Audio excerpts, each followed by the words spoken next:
Welcome to అమ్మ చేతి వంట.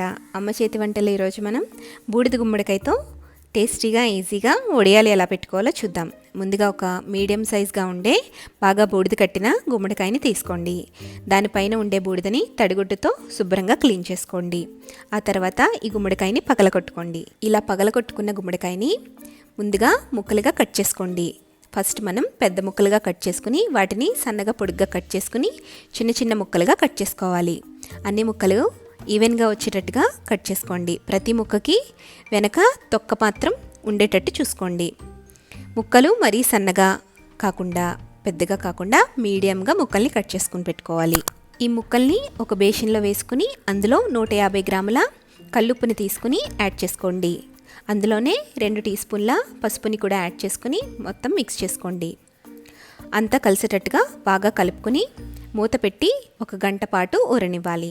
గుమ్మడికాయ ముక్కలు కట్ చేసుకునేటప్పుడు సీడ్స్ని పడేయకూడదు. సీడ్స్తో సహా మనం వడియాల్ని పెట్టుకోవాలి.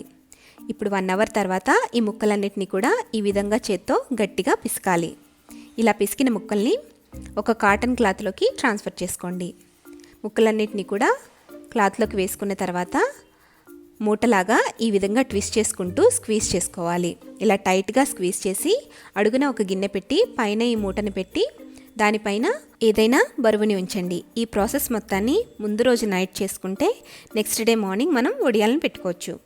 ఓవర్ నైట్ అంతా అందులో ఉండే వాటర్ మొత్తం పోయిన తర్వాత ఇవి పొడి పొడిగా తయారవుతాయి. ఒక బేసిన్లో వేసి పక్కన పెట్టుకోండి. ఇప్పుడు ఒక రోట్లో కానీ మిక్సీ జార్లో కానీ కారానికి తగినట్టు 5 లేదా 6 పచ్చిమిరపకాయలు, 1 టేబుల్ స్పూన్ జీలకర్ర వేసి కోర్సుగా దంచుకుని పక్కన పెట్టుకోండి.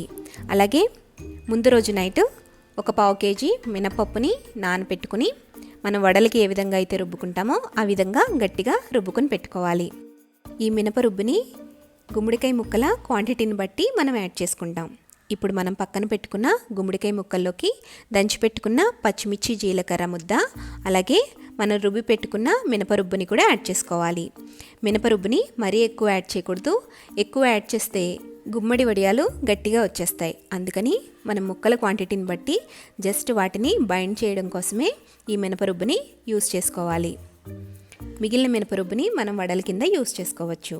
ఇందులో సాల్ట్ సరిపోకపోతే కొద్దిగా సాల్ట్ని కూడా యాడ్ చేసుకుని బాగా మిక్స్ చేసుకోండి. ఇప్పుడు కొద్దిగా ఈ మిశ్రమాన్ని తీసుకుని తడుపుకున్న కాటన్ క్లాత్ మీద కానీ లేదంటే ప్లాస్టిక్ షీట్ మీద కానీ పెట్టుకోవచ్చు. గుమ్మడి వడియాల్ని రౌండ్ బాల్స్ లాగా చేసి పెట్టనవసరం లేదు. జస్ట్ అందులోంచి తీసి మనం పెట్టుకుంటే వడియాలు వేయించేటప్పుడు బాగా పొంగి విచ్చుకుంటాయి. ఇలా 2 డేస్ పాటు 2 వైపులా గట్టిగా ఎండే విధంగా ఎండబెట్టుకోవాలి. ఇలా పూర్తిగా ఎండిన తర్వాత వీటిని ఒక ఎయిర్టైట్ కంటైనర్లో స్టోర్ చేసుకుంటే 1 ఇయర్ పైనే మనకి ఈ వడియాలు పాడవకుండా ఉంటాయి. వీటిని మనం డీప్ ఫ్రై చేయడానికి ఆయిల్ పెట్టుకుని ఆయిల్ బాగా హీట్ అయిన తర్వాత ఈ వడియాల్ని వేసి వేయించుకోవాలి. గుమ్మడి వడియాల్ని లో ఫ్లేమ్లో కానీ హై ఫ్లేమ్లో కానీ పెట్టి వేయించకూడదు. లో ఫ్లేమ్లో పెడితే ఆయిల్ పీల్చేస్తాయి, హై ఫ్లేమ్లో పెడితే లోపల ఉడకవు. సో మీడియం ఫ్లేమ్లో పెట్టుకుని ఈవెన్గా వేయించుకోండి. అంతే, ఎంతో టేస్టీగా ఉండే గుమ్మడి వడియాలు రెడీ. ఈ గుమ్మడి వడియాల్ని పెరుగు, రసం, సాంబార్, పప్పుచారు, కర్రీ దేంతో సర్వ్ చేసుకున్నా చాలా టేస్టీగా ఉంటాయి. మీరు కూడా తప్పకుండా ట్రై చేయండి.